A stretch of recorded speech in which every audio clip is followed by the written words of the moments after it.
Chapter 11 of the Song Celestial or Bhagavad Gita. Arjuna said, "This for my soul's peace have I heard from thee, the unfolding of the mystery supreme named Adhyatman, comprehending which my darkness is dispelled. For now I know, O lotus-eyed, whence is the birth of men, and whence their death, and what the majesties of thine immortal rule.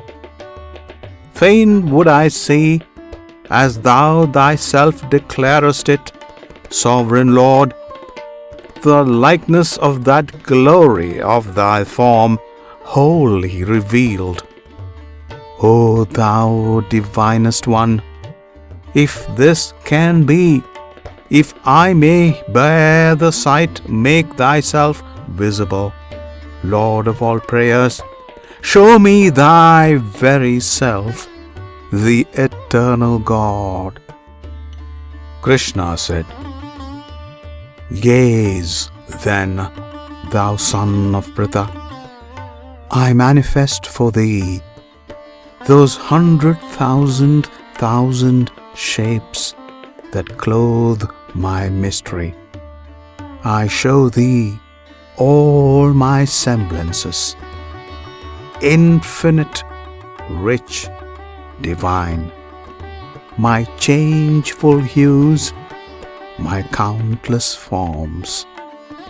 See, in this face of mine, Adityas, Vasus, Rudras, Aswins, and Maruts. See wonders unnumbered, Indian Prince, revealed to none save thee. Behold, this is the universe. Look, what is live and dead I gather all in one in me. Gaze, as thy lips have said, on God eternal, very God. See me, see what thou prayest. Thou canst not, nor with human eyes, Arjuna, ever mayest. Therefore, I give thee sense divine. Have other eyes, new light, and look, this is my glory, unveiled to mortal sight." Sanjaya said, "Then, O king, the god, so saying, stood to Pritha's son, displaying all the splendor, wonder, dread of his vast almighty head. Out of countless eyes beholding, out of countless mouths commanding, countless mystic forms enfolding in one form, supremely standing, countless radiant glories wearing, countless heavenly weapons bearing, crowned with garlands of star clusters, robed in garb of woven lustrous, breathing from his perfect presence breaths of every subtle essence of all heavenly odors, shedding blinding brilliance, overspreading, boundless, beautiful, all spaces with his all-regarding faces. So he showed. If there should rise suddenly within the skies sunburst of 1,000 suns, flooding earth with beams undeemed of, then might be that Holy One's majesty and radiance dreamed of. So did Pandu's son behold all this universe enfold all its huge diversity into one vast shape, and be visible and viewed and blended in one body, subtle, splendid, nameless, the all-comprehending God of gods, the never-ending deity. But sore amazed, thrilled, overfilled, dazzled, and dazed, Arjuna knelt and bowed his head and clasped his palms and cried and said, Arjuna said, "Yeah, I have seen, I see, Lord, all is wrapped in thee. The gods are in thy glorious frame. The creatures of earth and heaven and hell in thy divine form dwell, and in thy countenance shine all the features of Brahma, sitting lone upon his lotus throne of saints and sages, and the serpent races Ananta Vasuki. Yea, mightiest Lord, I see thy thousand arms and breasts and faces and eyes on every side, perfect, diversified, and nowhere end of thee, nowhere beginning, nowhere a center, shifts wherever soul's gaze lifts, thy central self, all-wielding and all-winning.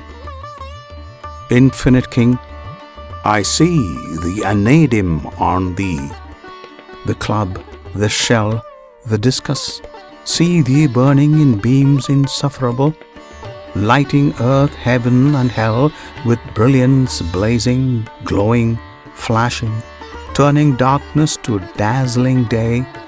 Look I whichever way, ah Lord, I worship thee, the undivided, the uttermost of thought, the treasure palace wrought to hold the wealth of the worlds, the shield provided to shelter virtue's laws, the fount whence life's stream draws all waters of all rivers of all being, the one unborn, unending, unchanging and unblending, with might and majesty, past thought, past seeing. Silver of moon and gold of sun are glorious rolled from thy great eyes, thy visage beaming tender throughout the stars and skies, doth to warm life surprise thy universe. The worlds are filled with wonder of thy perfections. Space, star-sprinkled, and void place, from pole to pole of the blue, from bound to bound, hath thee in every spot. Thee, where thou art not, O holy, marvelous form, is nowhere found. O mystic, awful one, at sight of thee made known, the three worlds quake, the lower gods draw nigh thee. They fold their palms and bow, body and breast and brow, and whispering worship, Lord, and magnify thee. Rishis and Siddhas cry, Hail, highest majesty! From sage and singer breaks the hymn of glory in dulcet harmony, sounding the praise of thee, while countless companies take up the story. Rudras, who ride the storms, the Adityas, shining forms, Vasus, and Sadhyas, Viswas, Ushmapas, Maruts, and those great twins of the heavenly, fair Ashwins, Gandharvas, Rakshasas, Siddhas, and Asuras. These see thee and revere in sudden stricken fear. Yea, the worlds seeing thee with forms stupendous, with faces manifold, with eyes which all behold, unnumbered eyes, vast arms, members tremendous, flanks lit with sun and star, feet planted near and far, tushes of terror, mouths wrathful and tender. The three wide worlds before thee adore, as I adore thee, quake as I quake, to witness so much splendor. I mark thee strike the skies with front, in wondrous wise huge, rainbow painted, glittering, and thy mouth opened, and orbs which see all things, whatever be in all thy worlds, east, west, and north and south. O eyes of God, O head, my strength of soul is fled. Gone is heart's force, rebuked in mind's desire, when I behold thee so, with awful brows aglow, with burning glance, and lips lighted by fire. Fierce as those flames which shall consume at close of all, earth, heaven are me. I see no earth and heaven. Thee, Lord of Lords, I see thee only thee. Now let thy mercy unto me be given. Thou refuge of the world, low to the cavern hurled, of thy wide opened throat and lips white touched, I see our noblest ones, great Dhritarashtra's sons, Bhishma, Drona, and Karna, caught and crushed. The kings and chiefs drawn in that gaping gorge within, the best of both these armies torn and riven. Between thy jaws they lie mangled full bloodily, ground into dust and death, like streams down driven with helpless haste, which go in headlong furious flow straight to the gulfing deeps of the unfilled ocean. So to that flaming cave those heroes great and brave pour in unending streams with helpless motion. Like moths which in the night flutter towards the light, drawn to their fiery doom, flying and dying, so to their death still throng, blind, dazzled, borne along ceaselessly, all those multitudes, wild flying. Thou that hast fashioned men, devourest them again, one with another, great and small alike. The creatures whom thou makest, with flaming jaws thou takest, lapping them up, Lord God. Thy terrors strike from end to end of earth, filling life full from birth to death with deadly burning lurid dread. Ah, Vishnu, make me know, why is thy visage so? Who art thou, feasting thus upon thy dead? Who, awful deity, I bow myself to thee. Namastu te devavara prasid. O mightiest Lord, rehearse, why hast thou face so fierce? Whence doth this aspect horrible proceed? Krishna said, Thou seest me as Time who kills, Time who brings all to doom.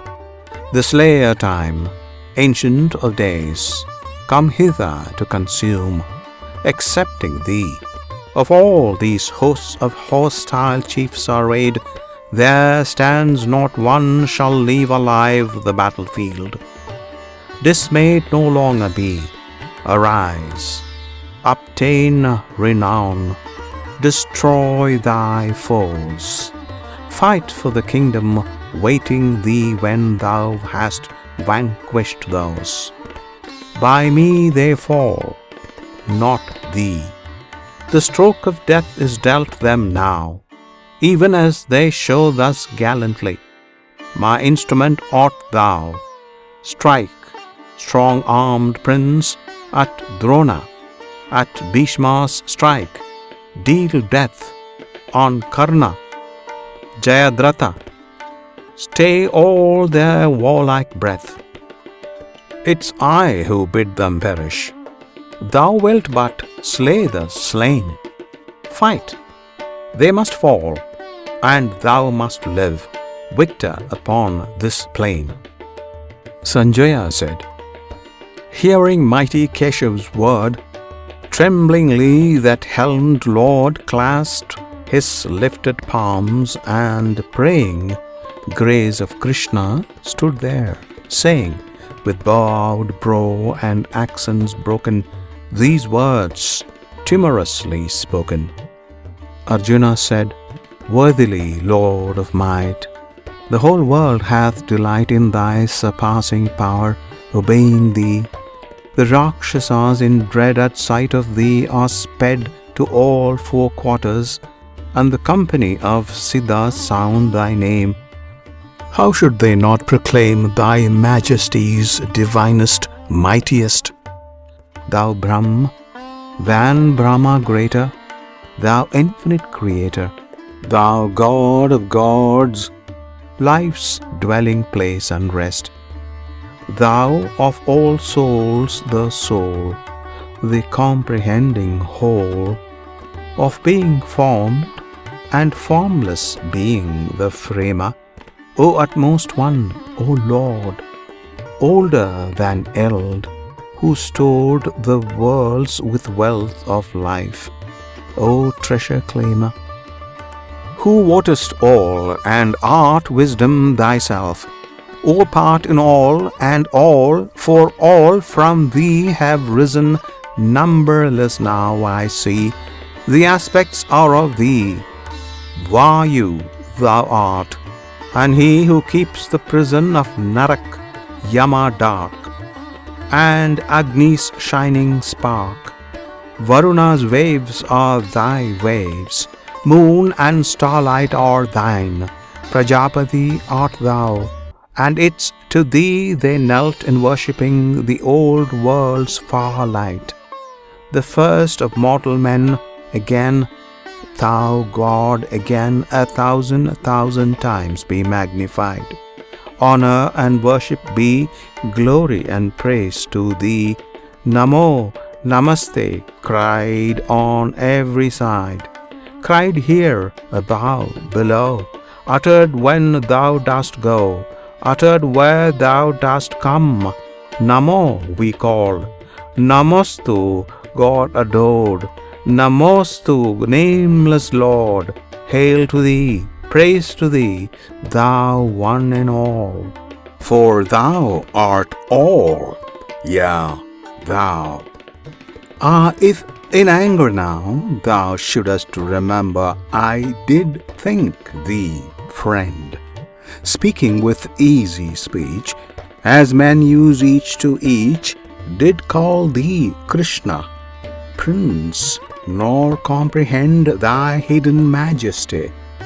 The might, the awe of thee, did in my heedlessness or in my love, on journey or in jest, or when we lay at rest, sitting at council, straying in the grove, alone or in the throng, do thee most holy wrong. Be thy grace granted for that witless sin. For thou art now, I know, Father of all below, of all above, of all the worlds within, Guru of gurus, more to reverence and adore than all which is adorable and high. How in the wide worlds three should any equal be? Should any other share thy majesty? Therefore, with body bent and reverent intent, I praise and serve and seek thee, asking grace as father to a son, as friend to friend, as one who loveth to his lover. Turn thy face in gentleness on me. Good is it I did see this unknown marvel of thy form, but fear mingles with joy. Retake, dear Lord, for pity's sake, thine earthly shape, which earthly eyes may bear. Be merciful and show the visage that I know. Let me regard thee as of yore, arrayed with disk and forehead gem, with mace and anadem, thou that sustainest all things. Undismayed let me once more behold the form I loved of old, thou of the thousand arms and countless eyes. This frightened heart is fain to see restored again my charioteer in Krishna's kind disguise. Krishna said, Yea, thou hast seen, Arjuna, because I loved thee well. The secret countenance of me, revealed by mystic spell, shining and wonderful and vast, majestic, manifold, which none save thou in all the years had favor to behold. For not by Vedas cometh this, nor sacrifice, nor alms, nor works well done, nor penance long, nor prayers, nor chaunted psalms, that mortal eyes should bear to view the immortal soul unclad. Prince of the Kurus, this was kept for thee alone. Be glad. Let no more trouble shake thy heart, because thine eyes have seen my terror with my glory. As I before have been, so will I be again for thee. With lightened heart behold, once more I am thy Krishna, the form thou knowest of old. Sanjaya said, These words to Arjuna spake Vasudeva, and straight did take back again the semblance dear of the well-loved charioteer. Peace and joy it did restore when the prince beheld once more mighty Brahma's form and face clothed in Krishna's gentle grace. Arjuna said, Now that I see come back Janardana, this friendly human frame, my mind can think calm thoughts once more. My heart beats still again. Krishna said, Yea, it was wonderful and terrible to view me as thou didst, dear prince. The gods dread and desire continually to view, yet not by Vedas, nor from sacrifice, nor penance, nor gift-giving, nor with prayer shall any so behold as thou hast seen. Only by fullest service, perfect faith, and uttermost surrender am I known and seen and entered into, Indian Prince. Who doeth all for me, who findeth me in all, adoreth always, loveth all which I have made, and me, for love's sole end, that man, Arjuna, unto me doth wend. Here endeth chapter 11 of the Bhagavad Gita, entitled Vishwarupa Darshanam, or the Book of Manifesting of the One and Manifold.